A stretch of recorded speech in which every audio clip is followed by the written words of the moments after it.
خاصہ بہت واضح اور دو ٹوک انداز میں انہوں نے نہ صرف پوزیشن کلیئر کی کہ پاکستان کا آئین اس کی اجازت نہیں دیتا، مسلمانوں کا دین اس بات کی اجازت نہیں دیتا کہ کسی معصوم اور بے گناہ کو قتل کیا جائے، اور ساتھ انہوں نے اس مسئلے کو حل کرنے کی تجویز بھی دی۔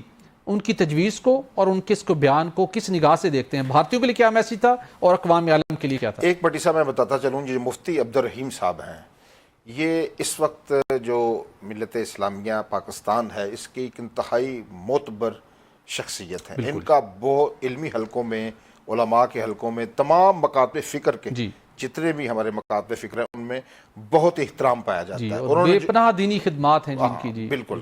اب جب جو انہوں نے گفتگو کی ہے، یہ دیکھیں نا، ایک یونائٹڈ نیشن کا ایک چارٹر ہے، ایک اسلامی چارٹر بھی ہے، اس کے بالکل عین مطابق اسلام کا چارٹر کیا ہے؟ مثلا دیکھیں، ہمیں موت سے کوئی خوف نہیں ہے، ہمیں پتہ ہے کہ ہم نے مرنا ہے اور آگے جانا ہے، ساتھ دینا ہے۔ ان دوسرے مذاہب کا کچھ مذاہب ایسے ہیں، جیسے ہندو مذہب ہے، ان کا مرنے کے بعد سب کچھ یہیں ختم ہو جانا ہے، ٹھیک ہے نا، اسی لیے نہ ہم کسی جنگ سے ڈرتے ہیں، چیزوں سے نہیں ڈرتے، لیکن اصول اسلام نے وضع کی ہیں۔ جو بات مفتی عبدالرحیم صاحب نے کی ہے، وہ پہلی بات جو یہ ہے کہ اسلام جو ہے کسی معصوم جو سیاح ہے جو بازار میں جا رہا ہے اس کو مارنے کی قطعاً کوئی اجازت نہیں دیتا۔ وہ جو قتل کیے ہیں ان کو ڈھونڈے، آپ جس نے بھی مارے، آپ نے خود مارے ہیں، جس نے مارے اس کو ڈھونڈے۔ لیکن اگر آپ کو یہ شک ہے، آپ کو یہ وہم ہے کہ یہ قتل ہم نے کروائے ہیں، تو اس پر اتنی اچھی تجویز ہے جو اسلامی چارٹر کے، جس کو یونائٹڈ نیشن کا چارٹر بھی تسلیم کرے گا کہ ایک بھارت اپنا دوست ملک، ایک پاکستان آپ کا دوست ملک، ٹھیک ہے، یہ دونوں اپنے اپنے فریق دیں، ٹھیک ہے، اور تیسرا جس کو جو غیر جانبدار ہمارا دوست ہو نہ آپ کا دوست ہو، اس کو ثالث بنا لیتے ہیں۔ یہ دونوں دوست ممالک اپنی تجاویز پیش کریں، آپ براہ راست بڑی اس سے بہتر پیشکش کیا ہو سکتی ہے؟ اتنی خوبصورت مفتی صاحب نے، میں مفتی صاحب کو خراج تحسین پیش کرتا ہوں، میں ان سے یہی توقع کرتا ہوں، ایسی ہی شخصیات جب معاشروں میں، قوموں میں ہوتی ہیں تو ان کو پریشانی کی کوئی بات نہیں ہوتی۔ اس جو صاحب تجویز ہے، مثلا دیکھیں ابھی جنگی جنون میں جو اپنے بندہ فہم اور ادراک ہو جاتا ہے، اس پر ٹھنڈے دماغ سے غور کرے بھارت۔ یہ اتنی مؤثر بات ہے جو اسلامی چارٹر کے عین مطابق ہے، یونائٹڈ نیشن کے چارٹر کے بھی عین مطابق ہے۔ دونوں ممالک ایک ایک فریق دیں، تیسرا غیر جانبدار ملک بٹھا دیں، وہ دونوں ثبوت دیں، وہ جس کو ملزم ٹھہرائے اس کو آپ کٹہرے میں کھڑا کر دیں، اس کی سزا ہے۔ کتنی بے وقوفی ہوگی بٹی صاحب، میں آپ کو بتاؤں، یہ 26 لوگ مارے گئے ہیں، جو عام سیاح تھے بیچارے، جو آئے تھے سیر کے لیے آئے تھے، اور جو مودی حکومت کی جو ناقص سیکیورٹی کی بھینٹ چڑھ گئے ہیں، یا انہوں نے خود مارے ہیں یا ناقص سیکیورٹی، دونوں میں سے تو ایک تو ہیں۔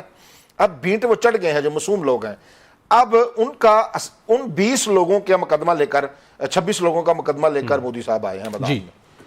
اگر مجھے جنگ لگ جاتی ہے، اس کے 26 لوگوں کو انصاف دلواتے لاکھوں لوگوں کی اور جان چلی جاتی ہے، تو اس سے بڑا جاہلانہ اسٹوپڈ سٹیپ کیا ہوگا؟ مجھے یہ بتائیے۔ بالکل درست کہہ رہے ہیں۔ اس پر یہ مفتی صاحب نے جو تجویز دی ہے اس کو تسلیم کرنا چاہیے، اس پر غور، لیکن غور کب ہوگا؟ جب آپ کا دماغ ٹھنڈا ہوگا۔ بالکل ٹھیک ہے، لیکن آپ کے دماغ میں خناس اگر بھرا ہوگا پھر توجہ نہیں کرے۔ اس خناس کا بھی انہوں نے علاج تجویز کی ہے، انہوں نے بڑی بیلنس متوازن بات کی، دنیاوی قوانین کے مطابق بھی اور اسلامک پوائنٹ آف ویو سے بھی، جس کی آپ نے نشاندہی کی، لیکن ساتھ میں انہوں نے کہا کہ علماء کرام افواج پاکستان کی شانہ بشانہ ہیں، اور اگر اس کے باوجود مودی اس بات کو اڈاپٹ نہیں کرتا اور کوئی جاہریت کرتا ہے تو پھر بہت ہی سخت قسم کا جواب دیا جائے گا۔ اور غزوہ ہند کی بھی انہوں نے حدیث پڑھ کے وہاں پہ اس کی بات کی، تو وہاں پر کیا امپیکٹ ہوگا انڈین سائیڈ پہ؟ جی دیکھیں، انڈین وہ اگر اپنے ہوش و واس اگر حاضر کریں تو اس پہ بڑا اچھا امپیکٹ ہونا چاہیے۔ جب جنگ کسی کے گھر میں گھس جائے گی، دیکھیں نا، بازار میں آپ کسی سے لڑے ہیں تو بازار سے آپ گھس کے گھر میں آ گئے ہیں، تو گھر سے باہر کہاں جائیں گے؟ جب ہم پر مسلط ہو جائے گی، ہمارے پاس لڑنے کے چوائس کون سی ہے؟ ہم نے کدھر جانا ہے؟ پھر ہم تو وہ قوم ہے جو کشتیاں جلا دی تھی ہمارے اسلاف نے، پھر ہم نے تو لڑنا ہی لڑنا ہے، اور اس طرح لڑنا ہے جو غزوہ ہند کی بات انہوں نے کیا ہے۔ پھر یہ لڑائی عام نہیں ہوگی، پھر یہ غزوہ ہند ہوگا، اور جو کچھ بھی ہمارے پاس دستیاب اسلحہ، چھڑی، پستول، گولی، چھوٹی موٹی جو کچھ ہوگا وہ سب پھر وار دیا جائے گا۔